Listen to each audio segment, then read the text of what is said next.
All right, it looks like we are live. Welcome to Washington WREIA October 2022. Thank you so much for joining us. I tell you what, I got to click over here a little bit, get set up. If you're joining us tonight and you want to say hello, feel free. If you don't, you want to just sit back and take all this in, you're welcome to do that too. I also want to welcome anybody joining us as we get started here tonight on LinkedIn. We had a number of folks who signed up, kind of broadcasted through our LinkedIn page. So we want to welcome you. This is Washington WREIA. We've been doing these monthly meetings now for about 19 years. Every about third Monday of the month, we get together. Since the pandemic, we've been coming to you online. We are talking now is our planning stage. A lot of you know that in the fall, late fall, great time to plan for the coming year. So we're sitting around thinking about what to do next year. Again, always welcome to suggestions on subjects and talking to a lot of you, whether you're open to getting kind of back together. Certainly doing these online is great, but we do miss sometimes that connection. Gary, good to see you. Thanks for joining us tonight. I'm going to let everyone kind of get online here a little bit, but tonight we're going to be talking about a lot of people's favorite subject, and we kind of dance around this subject throughout the year because it is, in my mind, one of the one or two probably most important aspects of real estate investment, and that's capital, and that's finding money to do our deals. And as this market shifts, as it changes, I think we need to be cognizant of where we can find capital, where we can find money to do our deals. And so we're going to be talking about this actually for the next 2 months. We're going to be spending some time tonight talking about it, going to give you some ideas on that. And then we're also going to spend a good portion of November's meeting kind of finishing up this discussion, adding some maybe a little bit more higher level talks about money in November. And also in November, we'll be talking about kind of planning up for the next year, as we often do this time of year. Magdalene, thanks for joining us. Thanks for checking in. Hope everything is well in your world. Well, it's hard to believe that 2022 is streaming along here. We're getting ready for Halloween and then Thanksgiving, and then the holidays before we know it. So it's been a fast year. I guess that just means I'm getting a little bit older, but man, the months just go by quicker and quicker as we go on. All right, tonight, financing in tough times. That's kind of the way I titled this talk this evening. Now, again, as you come online, if you have any questions or comments, you can feel free to put those on. I can see most of those comments and be happy to answer any questions that you have. A lot of you know that we only, generally have about 35 or 40 minutes for our WREIA meetings, and sometimes we can't get to everything. So if there is something I can't get to, I certainly will get to you offline if I can't answer the question tonight. But if you have any questions, feel free to stop it. This should be a little bit give and take. That is one of certainly the challenges of doing this online, is that sometimes we can't get a little bit of that connection, and I can't really see how the audience is taking in some of this information. So again, feel free to comment, free feel to ask any kind of question that might come up. And we should have a good evening tonight. Gloria, good to see you. Juanita, thanks for joining us. Dominic, always good to see you. Thanks for tuning in here tonight. All right, so before we even talk about money or talk about financing, I want to answer just a few questions. There's been last month we talked about some deal structure and so forth, and when I get feedback from some of these meetings, I still get a lot of questions about the housing market in general. And if you open up any social media, if you're online at all, if you old school and go into any kind of print material, one of the questions that you're seeing everywhere is the housing market going to crash? Okay, are we in a crash? And first of all, one of the things I want to point out when you start reading some of these articles, because some of this can definitely affect our businesses. It can definitely affect our moods. It can affect our feeling of, geez, what's going to happen next? And sometimes some of us can even panic by reading some of these articles. So I want to first point out one very, very important thing when you're talking about a housing market, a real estate market, so many of these national media outlets talk about a market as a whole. Remember, real estate is local. So what you really want to do is you want to be focused on any kind of research, data, material that you can that really talks about the markets that you're going to be investing in. Now, again, for the majority of us, again, as we broadcast here from the Washington, D.C. metro area, we're talking about D.C. metro. And when I say D.C. metro, I mean, that's generally Washington, D.C., all the counties that surround the capital, like Alexandria, Arlington, Montgomery, Howard, Frederick, Prince George's County, Charles County, even parts of Southern Maryland. I mean, all these markets to me, even though they're a little bit different in itself, kind of contribute to our Washington, D.C. area market. So when people are talking about the housing market, make sure you focus in on the market that you're choosing, because obviously Indianapolis is much different than Washington, D.C. Boise, Idaho is much different than Austin, Texas, or parts of Florida, or the Northeast, or the mid, whatever it is that you're focusing on. Get the data, get the research on that. Don't let them just make a broad statement of, hey, the housing market is going to slow down or the housing market is going to crash. Really focus in, nail into that market that you're interested in and where you're particularly investing. Number one. Number two, in Greater DC, let's just go to Greater DC. Okay. In my opinion, this market will not crash, but it will correct, and it's in the process of correcting, and it will slow down. And I think anybody involved in this business, whether you're a real estate agent, a mortgage broker, an investor, a wholesaler, a landlord, however you're involved in this business, you will agree that the market is slowing down. And it will correct. Will it crash? I don't think so. And this is why. I'll give you 4 reasons why I don't believe it will crash. And again, I got out of the prediction business many, many years ago because it's very, very hard to predict. If anyone told you in March of 2020, would the real estate market skyrocket, will it just go on a 2.5, 3-year buzzsaw?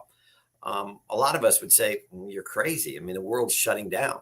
So it's hard to predict. But in my opinion, these are the 4 reasons why the DC market, and again, this is all leading up to our discussion on financing tonight, will not necessarily crash. Number one, I don't believe demand will be erased, right? Demand for our product, whether you're a landlord looking for renters, whether you're a buy, fix, and sell person looking for an end user, a retail buyer, whether you're a wholesaler looking for maybe an investor that wants to take on your property, or an investor that wants to hold your property long term, or a note buyer, whatever the case may be, I really don't believe that demand will be erased. Now, demand is definitely slowed down.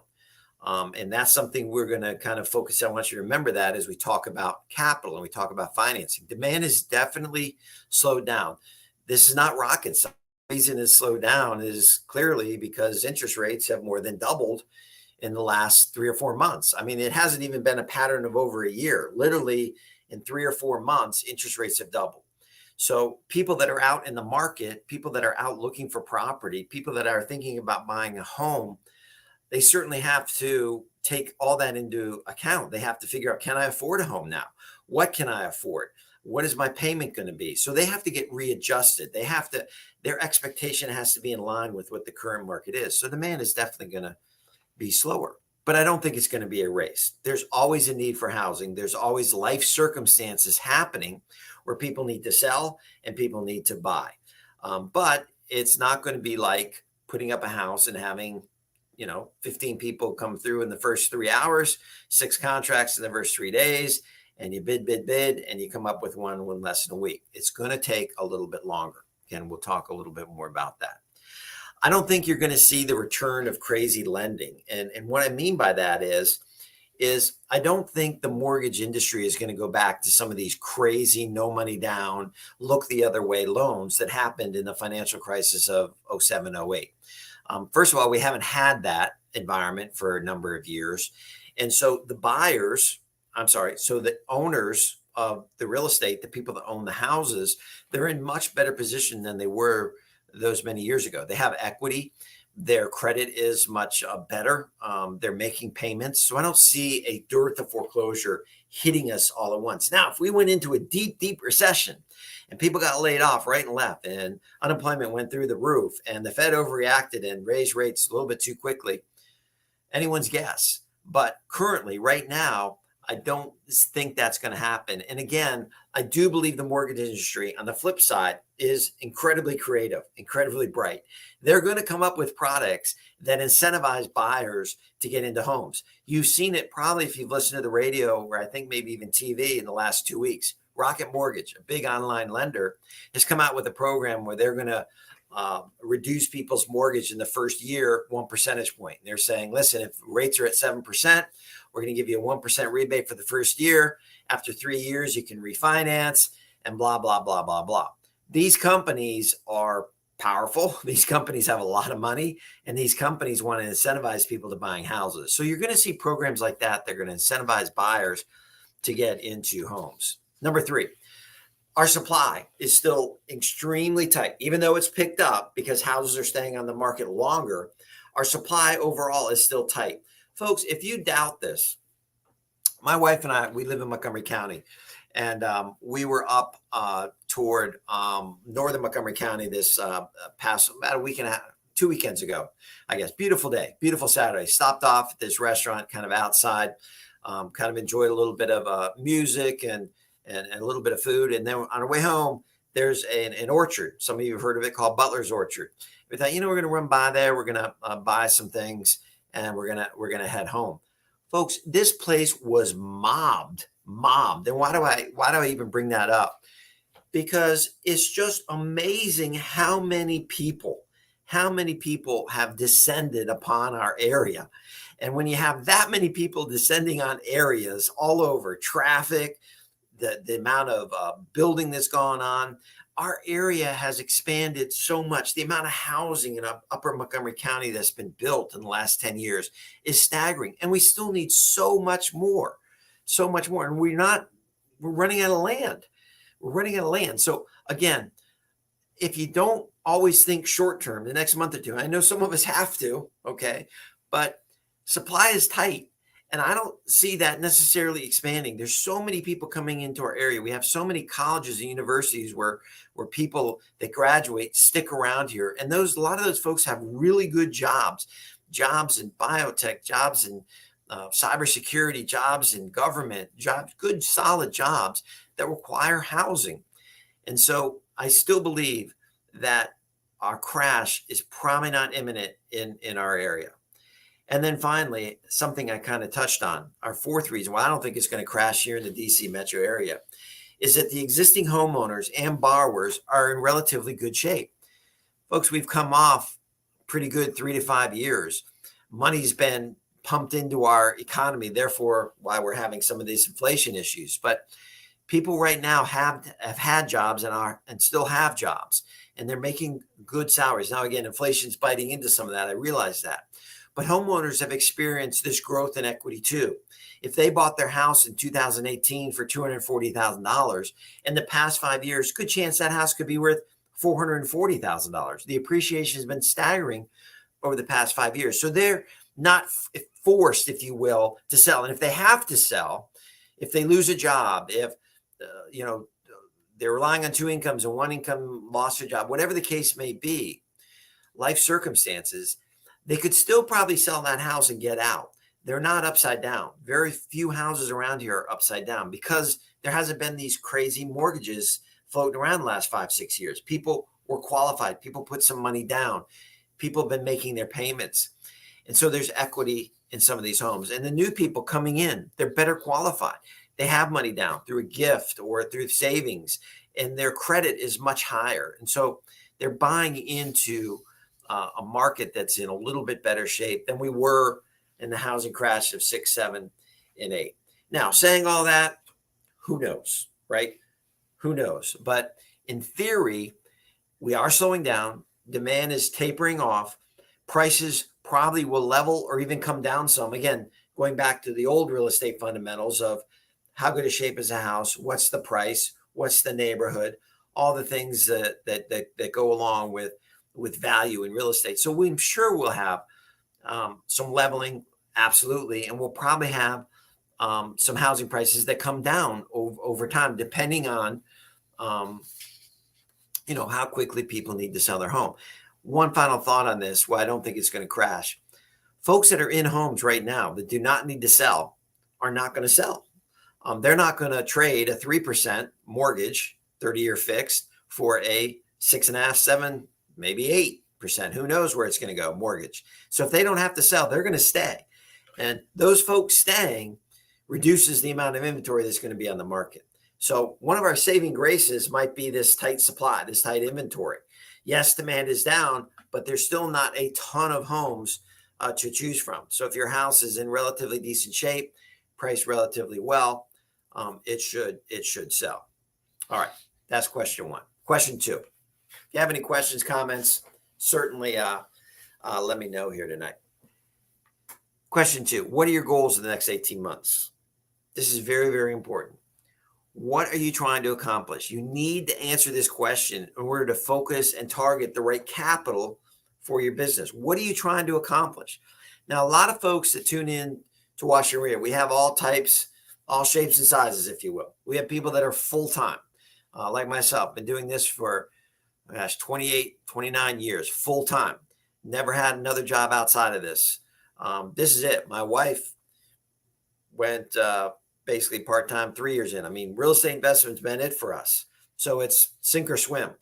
Some of you aren't that way. Some of you have great jobs. Some of you do this part-time. Some of you want to just pick up 1 or 2 rentals a year. Some of you want to just maybe buy, renovate, and sell a house every 3 years, or you want to do 2 or 3 deals. Maybe you're in the real estate business, mortgage broker, real estate agent, and you're trying to do 2 or 3. So answering this question is important. First, figure out the strategy you're going to work with, right? Are you looking to pick up some more rentals? Could be a great time in the next 18 months for that. Residential and or maybe small commercial properties. Are you looking to buy, fix, and resell? Okay, I got to pause here a minute. This strategy, it's so misunderstood by the national media. You can employ this strategy in any market, and it's not only in an appreciated market. The national media thinks, oh, you can't buy, renovate, and sell. You can't flip a house unless the market's going up. Again, they have no understanding of the fundamentals of a good buy, fix, and resell. Their thought process is the only way you can do that is if the market increases in value. If that's what you're pinning your hopes on, you will be out of business very, very shortly. You have to go through the numbers. You have to understand the analysis of a good buy, fix, and sell. In fact, the key variable, right, the key question, if that's your strategy, is what is that house worth today? What is that house going to be worth today? And what is it worth going forward the next 6 to 8 months, depending how long your renovation takes? You got to throw out, okay? I talked to a gentleman today. He might be online. I'm not sure. Talked to a gentleman today that said he talked to a seller, and the seller said, well, these units sold in the spring for $850,000. I'm only asking $700,000. Well, folks, you got to throw out the spring of 2022. That's ancient history. Those prices are not what you need to compare your houses to today. You need to compare your houses to what's going on today, what's sold in the last month or so, and then project out a little bit, knowing that the market's going to slow down, knowing that you might have to hold that house a little bit longer.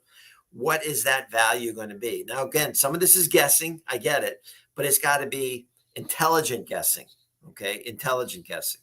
So you might buy, fix, and sell. Maybe you're trying to pick up a small multi-unit building. If Jason's on the line, I know Jason has been focusing on that aspect of his business. He's put together a good deal for himself and his family, and that's his goal in the next X amount of time is to find another one or find a couple more. And so he's focusing on that. Maybe, as I mentioned, a small commercial property. Maybe you want to bypass real property altogether and buy and sell notes, okay? Or possibly you want to wholesale real estate, okay? So figuring out that strategy is going to have an impact as we talk about money, okay? As we talk about money. So first answer that. That's your first homework assignment this week. What am I trying to accomplish in the next 18 months? What is my goal? What do I want to see come out of this slowdown in the real estate market. And I'm not saying it's only going to be 18 months. It could be 3 years. It could be 6 months. It could be 5 years. Nobody knows. People can guess. People can make predictions, but focus in about 18 months. 18 months. Okay. What do you want to accomplish? All right. Now, we've answered that question. So now we can continue. Now you know what your focus is. You know what you want to do. All right. First thing I want to tell you, no slim deals. Again, the slim deals are over. All right. You want to stay away from deals that are a little bit tight. Let's get back to analysis. Let's get back to basics and really analyze our deal. And as I said, the next thing is don't rely on 2022 prices, spring of 2022. Focus on today and the future. Let me give you an example. Some of you know this has been kind of a, what's the word? A little tough 2022 for our family. My mom, both my parents passed away this year. Now, again, the good news is they were older. My mom was 88. My dad was 92. So they lived long, healthy, great lives. But they did both pass away in a period of 6 months. My mom last December and my dad this past summer. And like a lot of folks going through these challenges, it's very, very expensive to get old, and it's costs a lot of money. And my dad and mom, they had a house they owned for many, many years. The house was our family house. We were getting to the point, I have a couple brothers, and we were getting to the point where my dad really needed the money. He needed the money from the sale of his house to continue paying the bills at the assisted living center that he was at. It was incredibly expensive. And we knew it was coming up. No one, again, knows how long they're going to live, but we knew that was coming up. And so we had a debate, my brother and I, about selling the house. The house needed some work. We weren't going to go through all the work to maximize the value because we knew the market was very good. And we knew in this neighborhood, with their particular neighborhood, that if we put the house on that was somewhat clean and somewhat presentable, it would get offers. It would probably get 6, 7 offers. And so we did a little bit. We cleaned out the house. We did the regular things that families do. We sold anything we thought of value. By the way, a lot of things you think have value don't have any value. We got rid of a lot of junk. We donated some things we thought people could use. We went in, we cleaned the house. We painted the house a very neutral color. We redid the hardwood floors, but we left. We left a dated kitchen. We left dated bathrooms. Our windows were original. They lived in this house for 50 years, long time. The roof was fine. The siding needed some work. The yard was fine. Furnace was fine. Basement was unfinished. Huge value there. Anyways, my point is we kind of spit and cleaned it, put it on the market. And what happened in March or April, I debated with my brother because I was like, if dad passes away and we sell the house from a tax perspective, it's much better. But my brother's like, well, he really needs the money. And, the market's so good now, I don't want to miss it. So we went back and forth, just the way brothers do, I guess. He's my older brother. And we decided that, we better just put the house in the market. Yes, we're going to pay a little bit of taxes, but it needed to be done. And, we got a tremendous deal. We got $200,000 over asking price, like 13 offers, just ridiculous. Now, again, if I did that today and we're only 5 months removed, 6 months removed, there's nowhere near I would get that kind of activity. The rates have doubled. That means people can't afford as much house. Therefore, a house that needs some work. Now, the new owners have already replaced the windows, replaced the siding, new gutters, new roof, put a fence in the backyard. I have no idea what they've done inside, but I'm sure they've started work inside the house too. So my point is forget about 2022 spring. We got to focus now and in the future, okay? And that's going to help you as you raise capital for your business. All right, let's go here. No slim deals, forget 2022. All right, so let's get to tonight. Now, that took, about 20, 25 minutes to get the feeling. Afonso, I know the feeling. Well, I hope you get through it. It's strange when your parents pass, but again, good long lives, and I can only hope I can live to that age. Who knows? All right, how do we attract capital? How do we attract capital that allows us to take advantage of some of these opportunities that I believe are going to come. Because remember, there's always two sides of a coin. Yes, when we have a house to sell, when we have a note to sell, or we're trying to get rid of something that we own, yes, that demand curve hurts a little bit. I mean, we're going to have to hold these houses a little bit longer. That's hard. And that weighs on you mentally. It certainly does me. I know it does for other folks too. But on the flip side, there's going to be more opportunities. There's going to be chances to get some real estate or acquire some properties or grab some assets that we really haven't had in the last 3 to 5 years, because the market's been just soaring. Okay. So let me ask you again. Let's do this by question. Let me ask you a question. Which employee in most organizations makes the most money? Think about that. Who in most organizations makes the most money? Now, again, outside of the owner of a small business, but like in a law firm, who makes the most money in a law firm? Small business, your contractors, a contracting company, who generally makes the most money? Independent contractors, real estate agents, insurance agents, who seems to lead the office in the local real estate office, or who is the highest priced insurance guy, making all the money? Now, Mark put partner, Russell put salesperson, and Russell, you're exactly right. It's a person that does sales. It's the person that brings money into that company.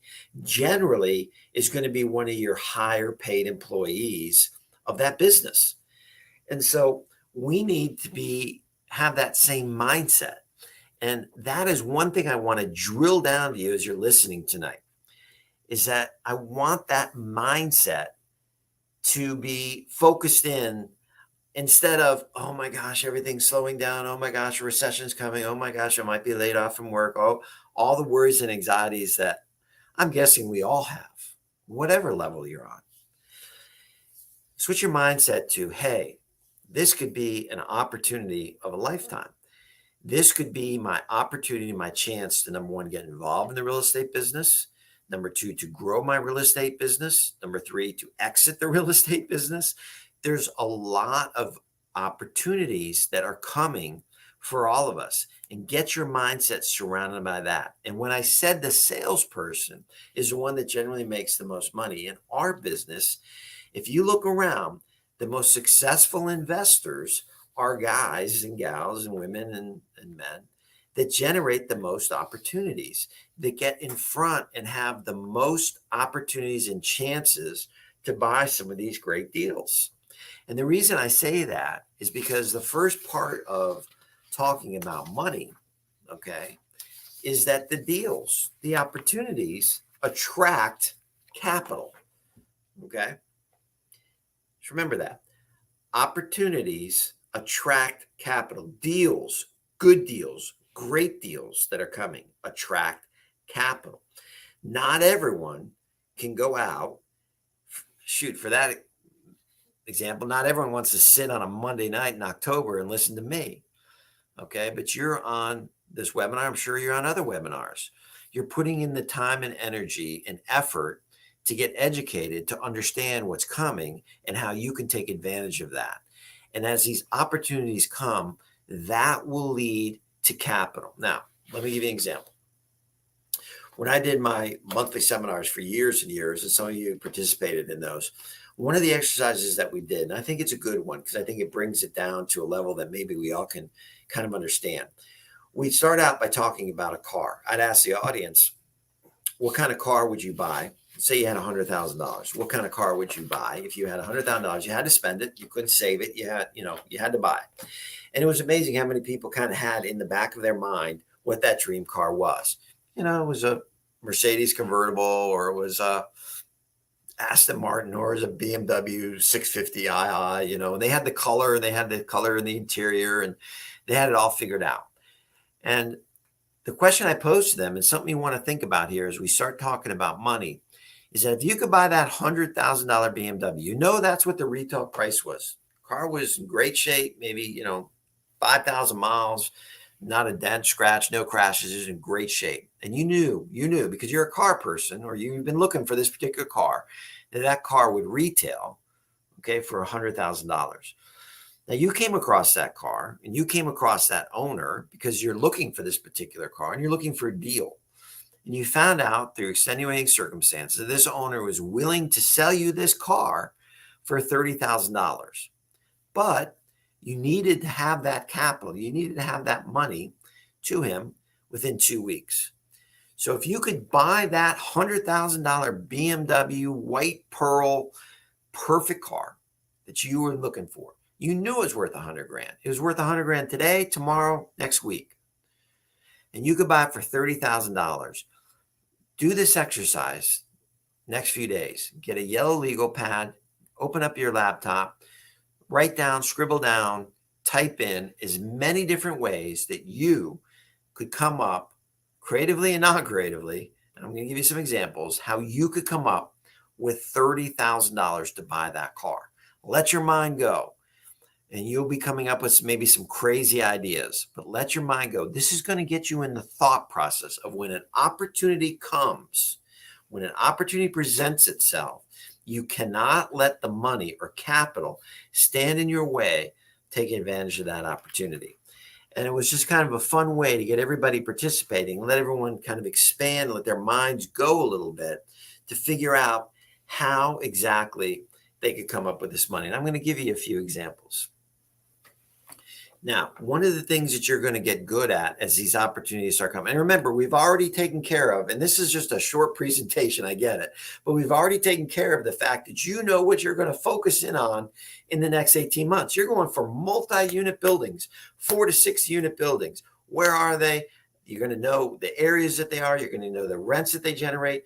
You're going to know that the price point, the retail price point of some of these buildings, okay?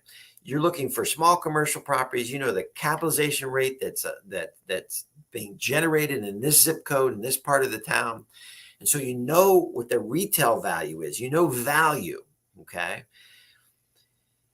So you're going to know when there's a good deal, when something comes up. You're going to be talking to these folks that own this real estate, okay? You're going to be reaching out to them, all right, and you're going to get some information from them. So in our car example, as you start asking this owner about the situation, why does he need the money?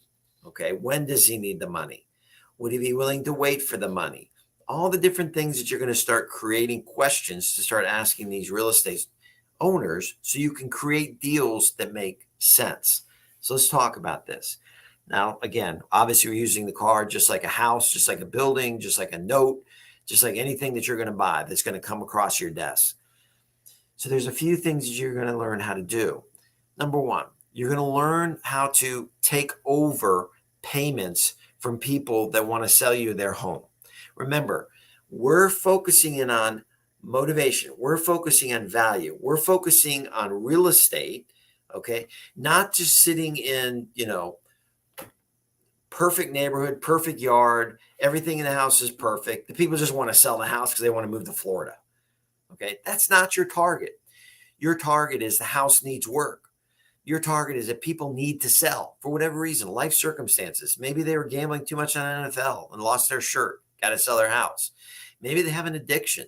Again, some of these things sound horrible, but they happen to people every single day. Maybe they're getting a divorce. Maybe somebody passed away and they inherited a house. They want nothing to do with it. Okay, situations where there's opportunity, situations where you can solve their problem, but still create opportunity for yourself. So, and from a financing standpoint, let's talk about some strategies. Maybe you're taking over payments. Okay, maybe you're taking over their payments as you, again, you know what you want to do with the house. You're taking over their payments. And as you renovate that house and you resell that house, okay, you're taking over existing 3%, 3.5% rate of return payments. Those are peanuts. Okay. You factored into your deal. You have a little bit of capital. You can take over those payments. You can get the house renovated and you can move it out. And then when the new buyer comes in, that new financing takes that old financing and pays it off. Okay. Maybe you're doing the work with no financial obligation. I see Russell's on the call tonight. I know Russell's done this before. I've done it too. Is where you've come across an owner where there's a particular problem you can solve and you can get paid for doing that problem. Maybe they don't know any contractors. Maybe you work with your contractor, say, listen, we're going to go into this project. We're going to put the $30,000 into this house that needs it to get to a point to sell it. And when we sell it, you're going to get paid, meaning the contractor is going to get paid. Okay. So you literally solve their problem and you're still getting paid. You can go to the owner and say, listen, this is what it's going to cost. This is my fee. You're playing general contractor in that case. Again, as markets slow and opportunities arise, you got to figure out different ways that you're going to get paid, different ways that you can construct deals to lessen the financial commitment, if you will, and still get paid over the next 18 months. Okay. You're still doing the work. You're still solving that person's problem. You're just not taking all of the risk. All right. This is another time, I should have started with this, but this is another time where in the next 30 days before our next WREIA meeting, I want you to really sit down and I want you to look at your own finances. Where are you right now? Where is there any capital that you can come up with? In other words, is there an opportunity to get a line of credit against a house? Remember, houses have gone up in value. And if you're comfortable with this, not asking for a loan, I'm talking about a line of credit. Some of you go to your existing mortgage company because you have a fair amount of equity, your credit's pretty good, you have a job, and you can get a line of credit. Maybe it's 50 grand, 100 grand, 150 grand. You have to have that line ready so when the opportunity comes, like this Mercedes, like this BMW that I just talked about, like this nice little Cape Cod around the corner from you, where literally you could get into the house for about 20 grand, plus put about 20 to 30 grand in the renovation, and you've created a deal. Okay. So look at your own finances, lines of credit, any kind of, I'm going to even go to the point of life insurance policies. Okay. Can you draw off that? Can you borrow against any kind of stock fund? Now stocks are down, so you got to be careful, but is there any leverage there where you can, borrow some money against? Do you have any capital? Some people are sitting on a fair amount of cash. I'll get to family and friends. Any credit cards you can draw off of. And what I mean by that is business lines, not your Target card that you're using to go buy, clothes for your kids and groceries. I'm not talking about that. I'm talking about going to your bank, opening up a business line of credit, getting that credit line up, getting it to 5,000, 10,000, 25,000, something you can draw off of. Now, again, this is not for trips to the Caribbean. This is not for new clothes. This is not to go to a Wizards game. This is money to use for your business, to control opportunities, to control assets, okay, for maybe a short period of time to make some money. So you've got to start looking at those things, all right, and see if there's anything there. The next thing I'm going to mention is good for some of you and not good for others, but family and friends. Folks, if you're in this business, if you're listening to this, if you're active or you want to be active, share it with some of your family and friends. Now, not if they're going to tell you you're crazy and that you're going to lose your money and all of that. A lot of you have heard my story with my brother. My brother was, when I went to my first time, oh, you can't do that. Oh, that doesn't work. Oh, no money downs. No such thing. All right. So he was a naysayer. All right. So don't go to that brother or sister or family friend. But if there's people within your very tight network, tight circle that might have capital, approach them and saying, listen, if I come across a really good opportunity, do you have capital to get involved in the deal with me? And you can come up with some kind of an arrangement. Maybe you go 50-50. Maybe you go 80-20. Maybe you go, it doesn't matter. You come up with something where you both can make some money. So I wouldn't totally poo-poo that. The other thing, depending on your strategy, if you're going multi-unit buildings, if you're going to want to put together a couple residential properties, there are banks out there still that are making loans against rental real estate. They're not requiring a lot of financial information. You got to have decent credit, 620 or above, and your rate will reflect that. And there's sometimes prepayment penalties. So you got to start talking to some of these banks. Some of them are out of California, some are out of Texas. They're designed to allow you to acquire some rental properties. Now, the rate's going to be a little bit higher, but remember, rents have gone up significantly in our area. So that raise in rent might offset that raise in rate. Okay. And maybe these are 3 to 5 year holds, 3 to 5 year carries. But folks, if you really think about it, if the market really slows down and there's people that really want to sell their house, you might want to start thinking about some of these companies that can allow you to get into these houses with very little or no money down. Or you can use other parts of this financing package to put a little money down. Okay. There's some real opportunity there. If you have no money and you have horrible credit and you're not working, you still need to focus in on the opportunity. You still need to focus in on what's going to be coming here in the next 6 months to a year. You can use that asset. Okay. You can use that asset in order to attract money. For example, if you post on a Facebook page or any social media and you say, Rambler, Hyattsville, value after renovation, $350,000. Buy today or partner with me looking for capital of $150,000. Whatever you buy it for, say $200,000. You're going to be amazed at the responses you're going to get. Now, stay away from the professionals. Stay away from the professional home lenders. Look for the individual. Look for someone that has capital that's dying to get in this business. Folks, this business is come out of the woodwork. When I first got started, no one even heard of people that bought, renovated, and sold properties. But now everyone does. It's because of all the internet and the TV shows. People are dying to get involved in this. You got to be careful, okay? You be careful, but you can vet some of these folks and you can see how you can put a deal together. Maybe it's a straight 50-50 partnership. Maybe they put up the money, you do the work, you share the profits. Maybe you give them a small return on their money and they get a piece of the profits. Any of this can be worked out. You know, you want to get an attorney to drop some paperwork, but it's very low expense. Again, folks like myself and other investors can help you with this all day long if you're talking about how to kind of structure something. But you'll be amazed at the amount of activity you'll get on a short ad. In fact, again, one of my greatest ads I ever posted, and this was in the Washington Post because we didn't have internet when I started this in the mid-90s, about 98, 99 or so. I put a very simple ad in the Washington Post, and I put investor has capital, looking for opportunities, call. All right. Someone called me, and this person turned out to be someone that I've told you this before, that I've done many deals with for years and years. We easily made $100,000 each off our partnerships, easily off a simple little ad. Okay. Simple little ad, because I just reached out.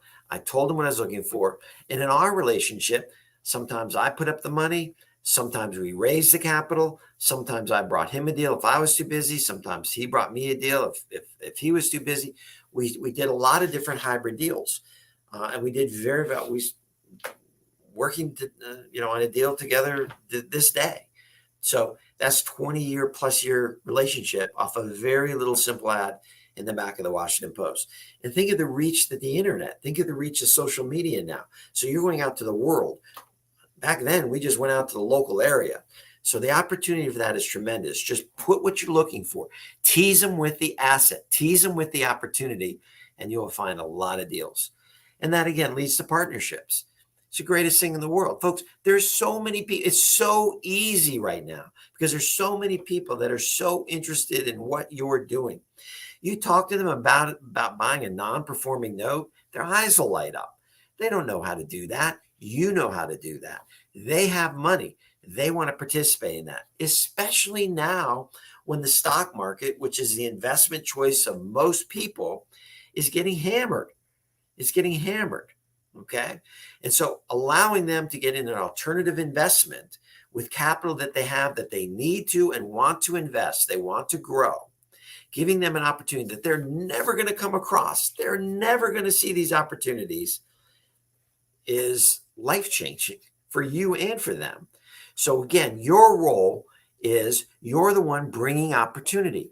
You're the one finding these gems, finding these deals. And as you do that, the money will be attracted. And folks, once they've lent you, once you've done a partnership, or once they've lent you money, or once you're a part of their world, it's life-changing. You only need a couple, and you'll have all the money that you possibly could want. You'll have more money probably than deals. So I would really right now, as this market changes, change your mindset. Realize that there's opportunities out there and they're coming fast. and start thinking about some of these things I've talked about tonight and start putting together a plan to attract some of these capital. The last thing tonight is there's something I've talked about for years. And again, it's only better now because this business has come out of the woodwork. This business has come to the point where it's mainstream, where you talk to people at work about buying, renovating, selling a house. Oh yeah, I see, Christina on the coast, or I see, the people down in Texas, or I see, whatever. It's not a mystery. And they want to be a part of it, but they're never going to be a part of it because they're too busy living their lives. You will be because you're interested in this business, but you need to be the person that generates or comes up with the deal. The money will start flowing. There's something called a dealer network. And what I mean by that is when I first started out this discussion, I talked about value. I talked about value is key in what we know. And that's why, quite honestly, right now is a little tough because value is changing. We don't know what the value is of some of this real estate. But as it settles in, as interest rates calm down a little bit, and value is determined, all right, understanding value is huge. So if you go into a neighborhood in, let's pick one, Laurel, okay, a townhouse development in Laurel, and you find a great deal on a townhouse, and that townhouse is worth 300 grand. And you have the ability to find that townhouse for 160 because house needs work and or that people are going through some kind of life circumstances that they need to sell. So now you have control, or you have a good solid lead on a townhouse in Laurel that in good shape is 300, but you can buy it for 160. The people around that Laurel townhouse that know that value are people you should start networking with and announcing that you have a deal and you're looking for capital. Who are those people? Realtors that sell that neighborhood, mortgage brokers that lend in that neighborhood, title companies in the area, other real estate investors, okay, any small business owners, social media, broadcast it out. People that are interested, are curious, that want to get a piece of this business, that have capital will come to you and be attracted to you, be like a magnet and say, yes, I want to be a part of that. I have $100,000. You'd have to determine what kind of capital needs you have for that deal. And you can bring them right into the fold, and you can pay them a rate of return. You could do a partnership. You could do anything you can even imagine and think of because they want to be a part of that. They know that value. That local realtor knows that townhouse is worth 300. You got it for 160. That's a steal. How can I be involved in that deal? You'll be amazed at what that will lead you to. So again, we haven't even really talked about banks or credit unions. And I mentioned a little bit, there are banks out there, but there's all these different creative ways. It revolves around the deal. It revolves around some of your capital and your resources. If you don't have any, don't worry about it. Go out to that world, go out to the private world and start attracting this capital. Be professional, be courteous, be on time, show them that you understand what you're looking at. Now, again, if you have no money, no credit, and you don't want to take any financial exposure, you can certainly learn how to wholesale. And there's tons of people out there wholesaling. I mean, that's the business of choice right now is wholesaling. But remember, it's even going to get a little tougher to wholesale because the investors are going to be a little more cautious. The investors are going to want bigger spreads. The investors know that things cost more right now to get fixed because of inflation, the labor costs, material costs. And so that might take a little bit more time. But by understanding and creating and developing a solid wholesale business, that might give you a little bit of the capital that you need to get started in other phases, other strategies of the business that you might want to pursue. But this next 18, 24 months, tremendous time, really great time for a lot of folks to get involved and a lot of people that are involved to maybe switch their mindset a little bit. If you've only been investing in real estate for the last 7, 8, 9 years, it's different. Times are coming. Frustration may be, a little anxiety might come, but don't let it. Focus on finding good opportunities, good deals. This can be some of the best 2 years of your career. You could look back on this time and go, man, that's where I springboarded into a business that I've always dreamed of having. So I hope that counts a little bit. Heritage Dream. My credit card, Citibank, is offering a loan at 6.99%, no credit check. I can use my available balance. I plan to use it for my next flip. Is that a good idea, Donna? Donna, absolutely. Absolutely. Tremendous. This is what I was talking about. Again, you're not going to use that Citibank credit card to go to the Kennedy Center this weekend and have dinner and go to a play. It's going to run you $500. No, you're going to use it for investment purposes. You're going to use it calculated. You're going to be smart about it, and you're going to use it toward making more money. When that deal pays off, that deal completes, take that capital, pay back that credit card, and you increase those lines, increase those limits, and that gives you that little capital that you need to complete a lot of these deals. Remember, as people get more quote unquote desperate to sell, they're going to get more creative. They're going to be open to ideas. They just want you to solve their problems. So by doing that, you're going to see more and more opportunities. Now, throughout the year, I always do offer some mentoring services. Justin will probably throw up on the screen my cell phone. If you want any help with some of this, they're very low cost. There are 3 sessions in some cases. I do some longer mentoring if you like. But if I can help you with any of this, I'm more than happy to do it. I'm going to be really focused on the next 18 months on a few of these areas because I really do believe, that it's going to be some good times. It's going to be some opportunities to make some money, but we have to be smart about it. I'm doing a deal with a WREIA member. I won't mention his name. We talked before the meeting. He said he was going to be on. I'm not sure if he's on or not. But we put together, he brought me a deal. Folks that he knew, they were looking to sell a house, a classic renter kind of tore up the house. And we're kind of doing it threefold. This is kind of what I mean about extracting value from a deal. We got the deal. We went in, we cleaned it out. It took 2 30-yard dumpsters, and I mean jammed packed. Okay. And the house was beat up a little bit. It's not horrible, but it's definitely beat up. And we decided to immediately put the house in the market and see if there was another investor out there that may have wanted the house probably as a rental. It needed some work. It probably was a little too tight for a flipper. But I've had success with that in the last couple of years. People out, they're not necessarily professional investors. They're just looking for a good, solid deal with good rents and so forth. And so we put it out there, and the phone rang, and we got some calls, and we got a full price offer from a person, young guy, that wanted to move into the house. He was getting traditional financing, and there were some questions. Okay, was it going to be able to get traditional financing? Would it appraise and so forth? He wanted a home inspection, as is, was great. And we did the home inspection, and he came back, and this wasn't surprising. This was only over a course of 3 to 5 days, and said that, the house probably needed a little bit more work than I can handle, or a little more work than I think I can get financed. Probably more of a renovation loan.